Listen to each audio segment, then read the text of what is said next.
بھائی کہتے ہیں آپ ایک وائرل کلپ ویڈیو ہوا جس میں آپ یہ کہہ رہے ہیں کہ عید کا چاند نظر آنے کے بعد رونا دھونا منسوخ کر کے عید کی خوشی منانی چاہیے، جس میں اس بات سے اکثر بیشتر لوگوں کا اعتراض ہوا کہ مفتی صاحب نے رمضان کی بے ادبی کی اور ولدائے رمضان کی گستاخی کی۔ میرے ایک آفس کے کلیگ نے کہا کہ اس پہ بہت بحث کی، تو اس کا کہنا ہے کہ جب عید کا چاند نظر آتا ہے تو لیلۃ الجائزہ شروع ہو جاتی ہے۔ لیلۃ الجائزہ میں جتنے بھی بزرگان دین غم منایا کرتے تھے کیا، جبکہ مفتی صاحب نے اس کا کانسیپٹ ہی ختم کر دیا، یعنی بزرگان دین غم مناتے تھے۔ بھائی یہ جو لیلۃ الجائزہ ہے نا، یہ کوئی صحیح حدیث نہیں ہے اس بارے میں کہ عید کی راتیں عبادت کی راتیں، اس بارے میں روایات تو ہیں مگر کوئی مستند روایات نہیں ہے۔ بعض لوگ کہتے ہیں امام ترمذی نے اس حدیث کو حسن کہا ہے، تو اس پہ بڑی ہمارے لمبی چوڑی تحقیق ہے۔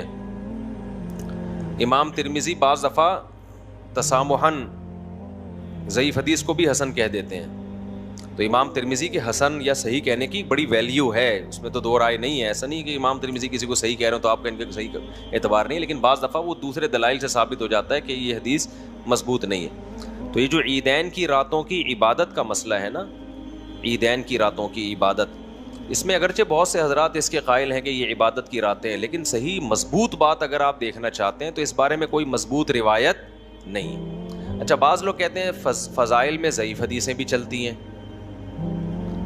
بالکل، فضائل میں ضعیف حدیث بیان کرنے میں کوئی حرج نہیں ہے، لیکن وہ فضیلت جو پہلے سے صحیح حدیث سے ثابت ہو۔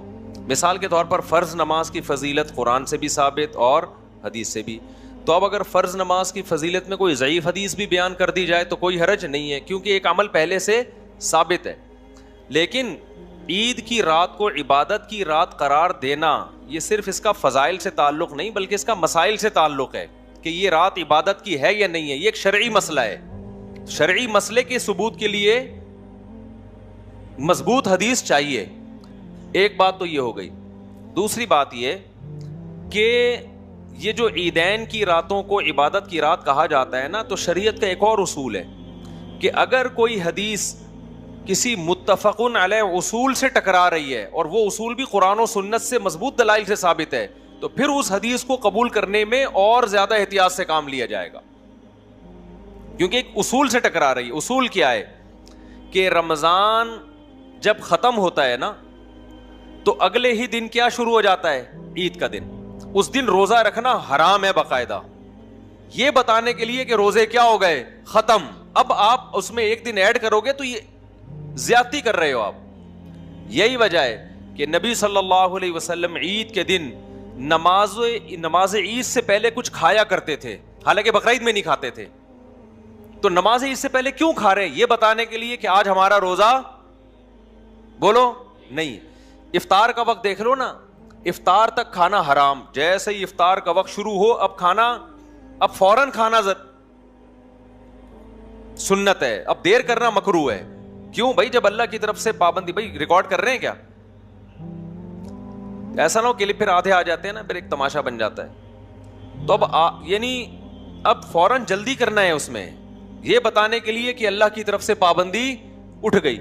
تو حدیثوں میں کثرت کے ساتھ صیام رمضان، قیام رمضان، صیام رمضان، قیام رمضان، صیام رمضان، قیام رمضان، اس سے پتا چلا جب صیام رمضان گیا تو قیام رمضان بھی گیا، یہ دونوں چیزیں ایک ساتھ گئیں۔ اس کا تقاضا یہ ہے کہ عید کی رات بھی آرام کی رات ہو، کیونکہ جو قیام آپ کنٹینیو کرتے رہے ہیں تو وہ قیام اب کیا ہو گیا؟ ختم۔ ایک منٹ بات تو مکمل کر لیتا میرے بھائی، بات تو مکمل۔ تو وہ سیام کے ساتھ، یعنی سیام روزوں کو کہتے ہیں نا، روزوں کے ساتھ قیام بھی کیا ہو گیا؟ ختم ہو گیا۔ تو یہ نہیں ہوتا کہ ایک چیز ختم ہوئی ہے دوسری ختم نہیں ہوئی، تو پورے لوازمات کے ساتھ رمضان گیا۔ اب عید کی رات اصولی طور پر تو ہونا یہ چاہیے کہ جیسے سیام رمضان میں عید کا روزہ حرام ہو جاتا ہے تو ایسے قیام بھی اب مکروہ ہو جائے، اصول کا تقاضا تو یہ ہونا چاہیے۔ لیکن چونکہ مکروہ ہونے پر ہمارے پاس کوئی دلیل نہیں ہے تو کم از کم مستحب تو نہیں مانا جائے گا نا، اس کو یہی کہا جائے گا کہ عام راتوں کی طرح اب یہ ایک رات ہے، عام راتوں کی طرح ایک رات ہے، لہذا آپ عبادت کریں تو اچھی بات ہے، بلکہ کرنی اس لیے چاہیے کہ ایک عبادت کی آپ کو عادت پڑ چکی ہے، تو وہ عادت نہ چھوڑیں, آپ رات کو عبادت کر لیں, اضافی فضیلت سمجھ کے نہیں, کیونکہ اس پر کوئی مضبوط دلیل نہیں ہے, بلکہ مضبوط دلائل جو روایتیں ہیں وہ اتنی جاندار نہیں ہے کہ وہ قوی روایتوں کے مخالف ہو جائیں. دوسری بات یہ ہے کہ اصول شریعت کے اس لیے بھی خلاف ہے کہ اگر عید کی رات عبادت کی رات ہوگی تو پھر عید کا دن آپ کیسے گزارو گے؟ جاگ کے سوتے رہو گے آپ. اور آج کل یہ کیا ہو رہا ہے, شاپنگ میں پوری رات لوگ عیدوں میں گزارتے ہیں اور عید کی نماز پڑھ کے سارا دن پوستیوں کی طرح پڑے رہتے ہیں, تو عید کے دن کا تو بیڑا غرق ہو گیا نا. تو اب آپ چاہے شاپنگ میں جاگو چاہے آپ نماز میں جاگو, نتیجہ تو ایک ہی نکلے گا نا. ہاں روحانیت میں تو بڑا فرق آئے گا کہ عبادت ہو رہی ہے تو ثواب ملے گا, لیکن جو عید کا دن جو شریعت منانے کا حکم دے رہی ہے وہ منا نہیں سکتے آپ, وہ رات کو جا کے مناؤ گے, جو کہ تہواروں کو رات کو منانا اسلام کا مزاج نہیں ہے. تہوار اسلام کے دن میں منائے جاتے ہیں, تو اگر رات آپ نے عبادت میں گزار لی تو پھر صبح آپ فریش نہیں ہوگے. سمجھتے ہو کہ نہیں سمجھتے؟ تو اس لیے حضرت مفتی رشید احمد صاحب رحمہ اللہ کا اس پہ پورا ایک رسالہ ہے اصل الفتاوی میں, کہ جو عیدین کی راتوں کی بہت زیادہ فضیلت بیان کی جاتی ہے, تو پوری تحقیق ہے حضرت مفتی رشید احمد صاحب کی کہ یہ کوئی مضبوط دلیل سے ثابت نہیں ہے, بلکہ شریعت کے مزاج کے خلاف ہے. یہ شریعت چاہتی ہے کہ عبادت جب رمضان ختم ہوا تو اپنے تمام لوازمات کے ساتھ ختم ہوا ہے. البتہ یہ مسئلہ اختلافی ہے, تو علماء حق کے درمیان اختلافی ہے, تو جو مسئلہ علماء حق کے مابین اختلافی ہوتا ہے اس میں شدت جائز نہیں ہوتی. تو کوئی اس رات کو اگر عبادت کر رہا ہے تو اس کو بدعتی نہیں کہیں گے, کیونکہ روایات بہرحال موجود ہیں. ایسا نہیں کہہ سکتے اس کے قول کو کہ بالکل ہی کوئی حیثیت ہی نہیں ہے اس کی, تو روایات بہرحال موجود ہیں, اس کو بدعتی نہیں کہہ سکتے, اس کو گمراہ نہیں کہہ سکتے. اس کے پاس بھی ایک دلیل ہے, وہ کہہ رہے ہیں حدیث ہیں اس بارے میں, لیکن یہ کہ ہماری رائے یہی ہے کہ وہ حدیثیں اتنی مضبوط نہیں ہیں کہ ان کو شریعت کے ایک متفق علیہ اصول کے مقابلے میں لا کے کھڑا کیا جائے. دوسرا سوال جو بھائی نے پوچھا وہ یہ پوچھا کہ رمضان جب جا رہا ہو تو غم منانا کیسا ہے؟ تو غم منانا ٹھیک نہیں ہے. جو اللہ آپ کو جس وقت جس کام کا کہہ رہا ہے وہ کام کرو اس وقت. عید خوشی کا دن ہے, غم کا دن ہے, تو رمضان جانے کے بعد اللہ نے خوشی رکھی ہے غم رکھا ہے, تو جب اللہ نے خوشی رکھی تو خوش ہو جاؤ. نہیں یاری بات سمجھ, خام خواہ میں اس میں کہ ہائے یوں, ابے چھوڑ یار. اور یہ جتنے رو رہے ہوتے ہیں نا رمضان جا رہے ہیں, ان سے بولو ٹھیک ہے عید کے بعد دوبارہ 1 مہینہ تم رکھ لینا روزے, ہم تو کھائیں گے پیئیں گے گھومنے پھرنے. بہت سے لوگ عید کے بعد آؤٹنگ کے لیے نکلتے ہیں, اور میرے بھی عادت ہے, چھٹیاں ہوتی ہیں ہماری تو بچوں کو لے کے کبھی نکل گئے, کبھی دوستوں کو لے کے نکل گئے, کیونکہ 1 مہینہ بھائی پورا رمضان کے روزے ہی آسان کام نہیں ہے. تراویح ہے, بیانات ہیں مسلسل, پھر ٹوٹی پھوٹی اللہ نماز روزے کی توفیق دے دیتا ہے, ٹوٹی پھوٹی تلاوت کی. ہم کوئی بہت بڑے ولی اللہ نہیں ہے, لیکن پھر بھی پورے سال کی روٹین چینج ہوتی ہے. کچھ نہ ہو یار, یہ روزہ کوئی ہلکی چیز ہے یار. مجھے پورا مہینہ ہو گیا میں نے پٹھان ہوٹل کے پراٹھے نہیں کھائے. 2 پراٹھے کا میرا معمول تھا, 2 ہاف فرائی انڈے کے ساتھ, وہ سحری میں نہیں کھایا جاتا, اترتا ہی نہیں ہے نوالا اس طریقے سے. اتنی اسکیجول آؤٹ ہوتا ہے نا انسان کا. اب آپ مجھے بتاؤ, آپ نے رات کو افطاری میں کھانا کھا لیا, وہ تمیز سے نہیں کھا سکتا, اذان ہو جاتی ہے, نماز میں آنا پڑتا ہے, وہ ادھورا چھوڑ کے نماز کے لیے آ گئے, بعد میں بھوک ختم ہو گئی, کھاؤ گے پیٹ خراب ہوگا, نہیں کھاؤ گے احساس رہے گا یار پورے دن کے میں 2 پکوڑے بس. پھر تراویح کے بعد بیان کے بعد پیٹ بھر کے کھا لو تو سحری میں نہیں کھایا جاتا, نہیں کھاؤ تو پیٹ کمر سے چپکا رہتا ہے. ایک عجیب ڈسٹرب ہوتی ہے نا لائف انسان کی. اس دن میں نے یہاں افطاری کی, آپ لوگ ان لوگوں نے اعتکاف والوں نے دعوت کی, 2 دن دعوت کی اور دونوں دن پیٹ کی واٹ لگی ہے, ایسی کی تیسی ہوئی ہے. کھا لیا تو پھر اب سحری میں کھائیں کہ نہیں کھائیں, نہیں کھائیں تو یار پھر سارا دن گزارنا مشکل, کھائیں تو اسپیس کی تھوڑی سی میموری بھری ہوئی ہے, کچھ فارمیٹ کرنا پڑے گا, کچھ مال ڈیلیٹ. اب موبائل میں جا کے تو آپ گیلری سے بہت سی چیزیں ڈیلیٹ کر دیتے ہیں, پیٹ سے کیسے ڈیلیٹ کریں گے بھائی آپ, وہ تو اپنے آپ کی بات تھوڑی سنتا ہے وہ. تو کھا لو تو بدہضمی, ایک پورا مہینہ انسان ڈسٹرب رہتا ہے. اس کے بعد میرے بھائی اللہ کی طرف سے اعلان ہوتا ہے کہ میرے بندوں نے 1 مہینہ جو مجاہدہ کیا, اب یہ مجاہدہ میری طرف سے ختم. اور کیسی پیاری دعا نبی نے سکھائی افطار کے وقت, ذهب الظما, پیاس چلی گئی, وابتلت العروق, رگیں تنگ تر ہو گئی, وثبت الاجر انشاءاللہ, اور اللہ نے جو اجر رکھا ہے روزے دار کے لیے وہ ہمارے مقدر میں لکھ دیا گیا. تو جب رمضان جاتا ہے تو اے اللہ ہم جیسے, ٹھیک ہے محبت اپنی جگہ ہے رمضان سے, کچھ نہ کچھ رمضان جانے کا ایک نیچرلی غم بھی ہوتا ہے انسان کو, ایک برکتیں تھیں وہ ختم ہو رہی ہیں, لیکن اللہ اس غم کو منانے کی اجازت نہیں دے رہا. ایک ہوتا ہے غم کا نیچرلی ہونا, ظاہر ہے کہ رمضان سے بھی تو محبت تو ہوتی ہے نا, چھوٹتا ہے تو غم تو ہوتا ہے نا. اعتکاف میں کتنی رونق ہے, تراویح میں کتنی رونق ہوتی ہے, یہ ایک نیچرل ہے, یہ ہو جائے کوئی حرج نہیں ہے. اس کو منانا نہیں ہے, منانا عید کو ہے. ابے کیا ہو گیا, اگر اس کو منانے کی اجازت ہوتی تو پھر عید تھوڑی ہوتی. پھر اللہ کہتا ہے اب رمضان جب جائے گا تو اگلا دن رونے پیٹنے میں گزرنا چاہیے تمہارا. ہائے ہائے چلا گیا, ہائے ہائے ہائے ہائے کیا ہو گیا, ہائے ہائے. اللہ میاں نے کہا صبح نہا دھو کے تیار ہو کے آؤ, اور لِتُكَبِّرُوا اللَّهَ عَلَى مَا هَدَاكُمْ وَلَعَلَّكُمْ تَشْكُرُونَ. اللہ نے کہا جب رمضان کے روزے گزر جائیں تو اللہ کی کبریائی بیان کرو اور اللہ کا شکر ادا کرو. تو جب رمضان گزرتا ہے تو ہم یہ سوچ کے کہ اللہ نے ہمیں 30 دن کے یا 29 دن کے روزوں کی توفیق دی, اب وہ ٹینشن بھی ختم, اب تمیز سے ٹائم پہ اٹھیں گے, پراٹھے دوبارہ سے پھوڑیں گے. تو یہ اللہ کی طرف سے آزادی مل رہی ہے بھائی, اور یہ ایسی نعمت ہے کہ 1 مہینوں کے روزوں کا اجر بھی اللہ نے اپنے اعمال میں لکھ دیا. تو فَبِذَلِكَ فَلْيَفْرَحُوا, بھائی ہم تو اس پہ کیا ہوں گے, خوش ہوں گے. ہم جیسے نالائقوں کو اللہ نے, میں تو بہت خوش ہوتا ہوں کہ اللہ مجھ جیسے نالائق کو تو نے 1 مہینہ روزے کی توفیق دے دی. عام دنوں میں رکھ کے دکھاؤ یار, 1 مہینہ 15 دن نہیں, 10 دن نہیں رکھے جاتے, 1 ہفتہ نہیں. نفلی روزے کا انسان سوچتا ہے کہ کل رکھوں گا, اور سوچتے سوچتے 6 مہینے گزر جاتے ہیں. اس کے بعد جا کے کہتا ہے پتہ نہیں مناسب رہے گا کہ نہیں رہے گا تو اللہ نے توفیق دے دی. عام دنوں میں نوافل پڑھنا کتنا مشکل ہے, ادھر 20 رکعتیں پڑھنے کی توفیق مل جاتی ہے. تو غم ہوتا ہے, پھر بھی میں بتا رہا ہوں رمضان چھوٹنے کا اپنا غم ہوتا ہے, لیکن منانا غم نہیں ہے. منانی کیا ہے, خوشی ہے, کیونکہ اللہ کہہ رہا ہے اب خوش ہو جاؤ. اور جو غم ہو رہا ہے نا وہ بھی اس لیے ہو رہا ہے کہ جا رہا ہے رمضان, اور پتہ ہے کہ اب 1 سال سے پہلے نہیں آئے گا. اگر کوئی کان میں آ کے کہتے کہ تجھے اتنا غم ہو رہا ہے, تیرے لیے فرشتے نے آ کے ایک الگ سے پیکج دیا کہ اگلا مہینہ پھر تیرا رمضان ہے, پھر دیکھو بے ہوش ہو جائیں گے ٹینشن سے, ابے یہ کیا ہو گیا یار, پھر 1 مہینہ. یہ تو جا رہا ہے نا, تو غم خالی پیلی کا غم میں کوئی مسئلہ نہیں. لیکن اگر اللہ میاں کہہ دیں, حضرت عیسیٰ علیہ السلام آ جائیں اور وہ کہیں کہ وہ اب تو شریعت چینج نہیں ہو سکتی, ایک فرضی مثال دے رہا ہوں کہ خواب آ جائے اس کو کہ بھائی تو اب 1 مہینہ رکھ لے, تیرے لیے رمضان نہیں کیا, وہی ثواب ملے گا. آگے بھی کہے گا بھائی اللہ بہت ہو گئی, ٹھیک ہے نا, بہت زیادہ ہو گیا, 1 مہینہ بہت ہے.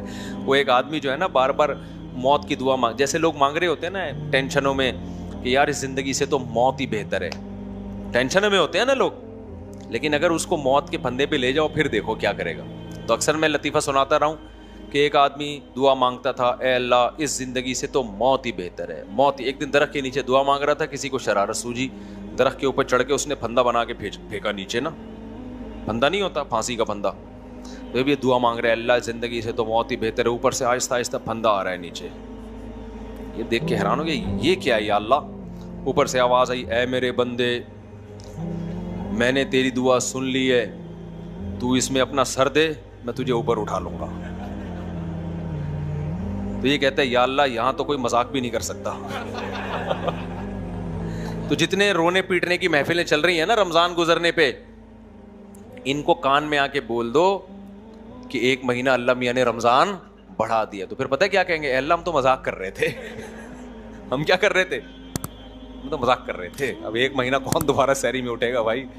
عید کی نمازیں ہونی تو چاہیے شہر میں 1 یا 2 ہو جائیں یا 3 ہو جائیں یا 4 ہو جائیں, ہر مسجد میں عید کی نماز ہو رہی ہے. ارے کیا اتنی ہم میں ہمت نہیں ہے کہ میں اپنی نماز چھوڑ کے دوسرے مولوی صاحب کے پیچھے عید کی نماز پڑھ لوں. میں بولوں بھائی سارے مجمع کہاں جائے گا, بولو وہاں نماز پڑھے گا. میں جب پنجاب میں تھا نا, میں نے 1 مہینے امامت کی, تو عید کا دن آنے والا تھا. تو انہوں نے مجھے کہا کہ مسجد کی انتظامیہ نے عید کی نماز کب ہوگی. میں نے کہا دیکھو تھوڑا سا ارلی جانب مسجد کے امام ہیں, وہ بھی عید کی نماز پڑھاتے ہیں, تو ہمیں کیا ضرورت ہے ہم یہاں عید کی نماز پڑھائیں. ایک بڑا اجتماع ہونا چاہیے نا عید میں. تو عید میں تو کم از کم اتنا کر لیں کہ یہ جو ہر مسجد میں عید کی نماز ہو رہی ہے اس کو ختم کر کے شہر میں 2 بڑے اجتماع کر لیں, 3 کر لیں. تو میں نے کہا سب سے پہلے میں اس کے لیے قربانی دیتا ہوں, میں اعلان کرتا ہوں میری مسجد میں عید کی نماز نہیں ہوگی, میرے سارے نمازی فلاں مولوی صاحب کے پیچھے نماز پڑھیں گے.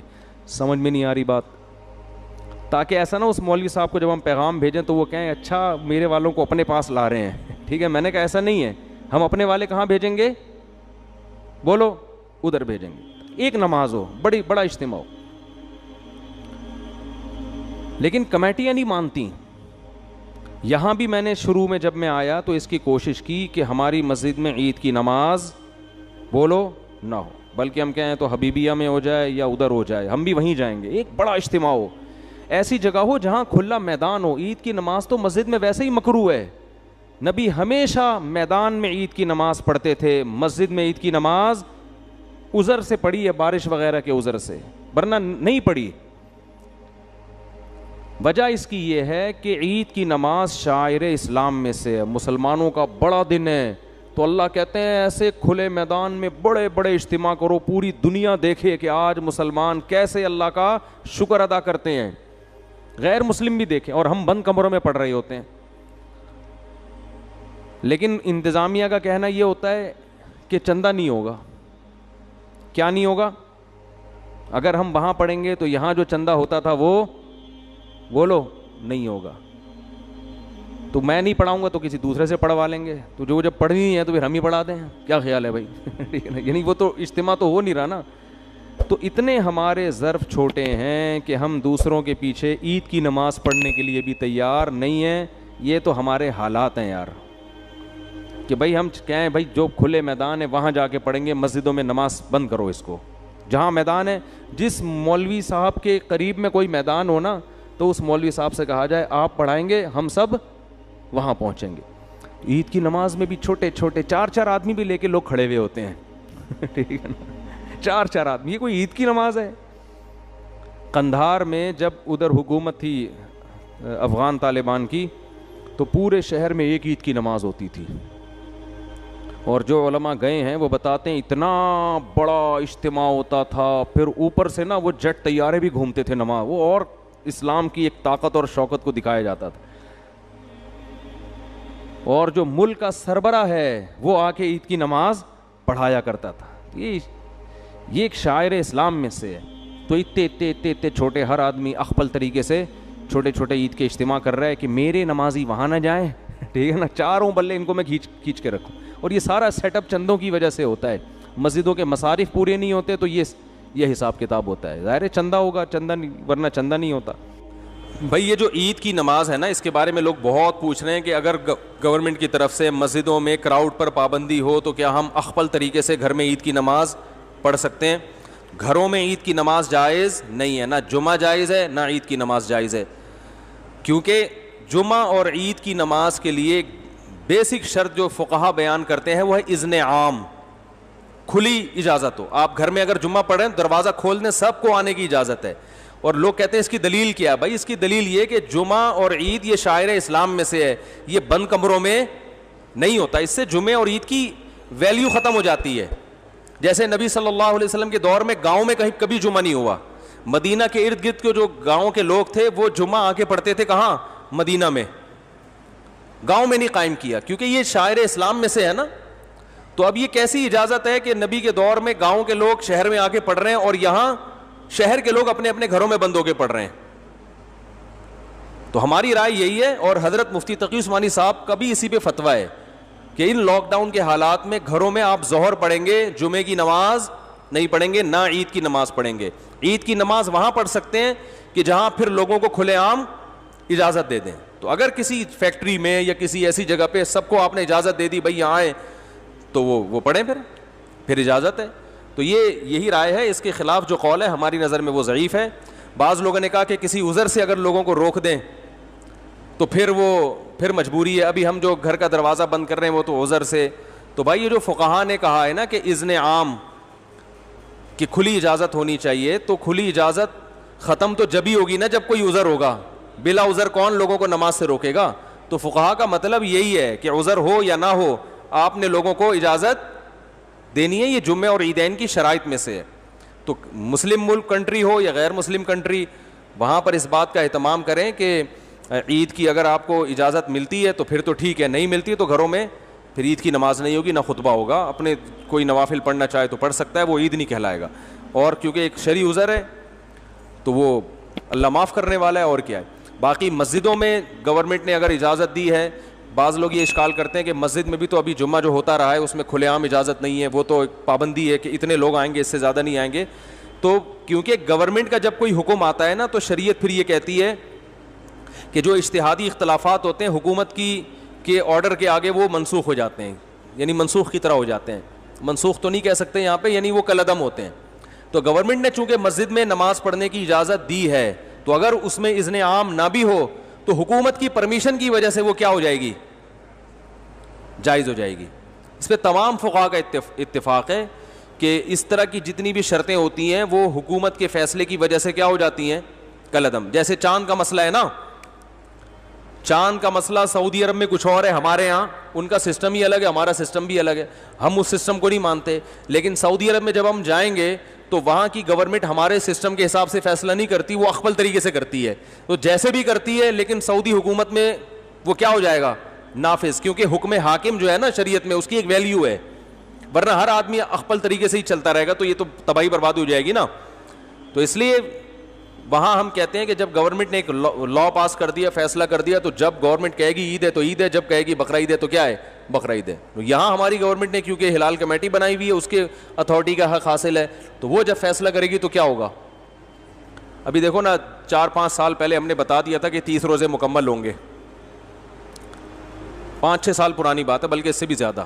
فلکیات والے کہہ رہے تھے چاند کہیں بھی نظر نہیں آئے گا, 30 روزے پکے ڈھکے. تو ہلال کمیٹی نے اعلان بھی نہیں کیا کہ کل عید ہے, اور 30 روزے ہو گئے, تراویح بھی ہو گئی, ہماری مسجد میں بیان شروع ہو گیا, ایک دم رات کو 10:30 بجے اطلاع آئی کہ کل کیا ہے, عید ہے. ہلال کمیٹی نے اپنا فیصلہ واپس لے لیا. اب ہمارا میٹر تو گھوما تھا کہ چاند کہیں دور دور کا بھی نام و نشان نہیں, پتہ نہیں ان کو نظر کہاں سے آ گیا. لیکن بہرحال ہم نے بھی کیا کیا ہے, عید منائی ہے. کیونکہ اب اپنی رائے میں مسلط کروں گا, بھائی میں اس فیصلے کو نہیں مانتا, ہمارے جامع رشید بھی نہیں مانتا, تو بھائی جامع رشید کوئی گورنمنٹ تھوڑی ہے. تو گورنمنٹ کی طرف سے جو کمیٹی ہے, ہلال کمیٹی اتھارٹی, حکومت کی طرف سے اس کو حاصل ہے. تو جب حکومت کوئی فیصلہ کرتی ہے تو وہ فیصلہ آپ کی رائے پر مقدم ہوتا ہے.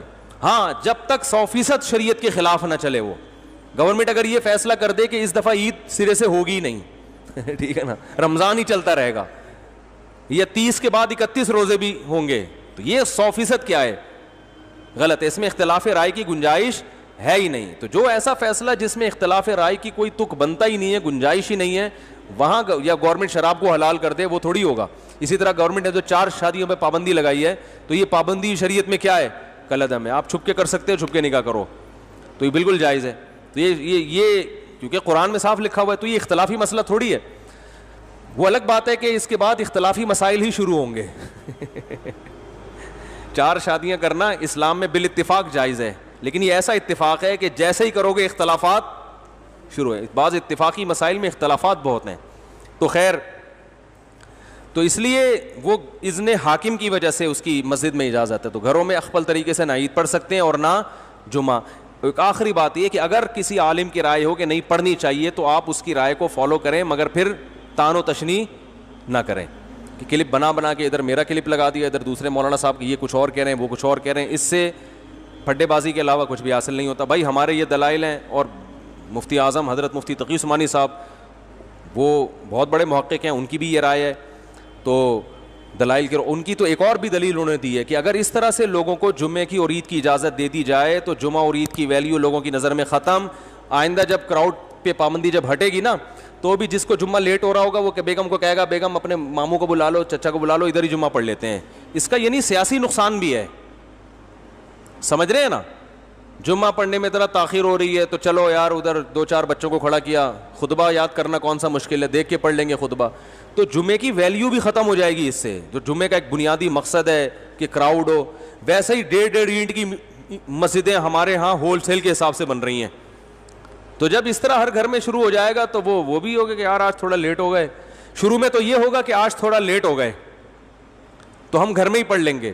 اس کے بعد یہ ہوگا کہ لیٹ نہیں بھی ہوں تو ہم جب گھر میں ہو رہا ہے تو یہ مولانا صاحب کی تقریر جا کے کیوں سنیں, ان کے منہ سے خطبہ کیوں سنیں.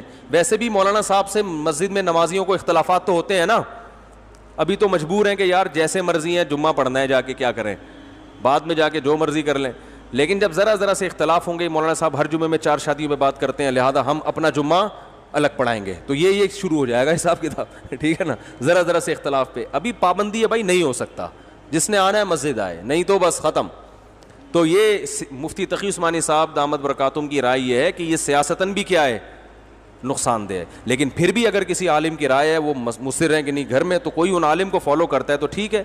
لیکن ایک تو علماء کا احترام کریں, ایک دوسرے پہ کیچڑ نہ اچھالیں. اگر کوئی عالم یہ کہتے ہیں نہیں گھر میں عید پڑھ سکتے ہیں, جمعہ پڑھ سکتے ہیں, تو بہرحال وہ عالم ہے تو قابل احترام ہے. آپ ان کی رائے سے اگر اختلاف کرتے ہیں تو بھی قابل احترام, اتفاق کرتے ہیں تو بھی قابل احترام. یہ اتنا بڑا مسئلہ نہیں ہے گھر میں جمعہ یا نہ ہونا یا ہونا, لیکن علماء کی شان میں گستاخیاں یا بد کلامیاں یا یہ اس طرح کی چیزیں, یہ زیادہ ہیڈیک ہے, تو یہ صحیح نہیں ہے. اللہ تعالیٰ سمجھنے کی عمل کی توفیق.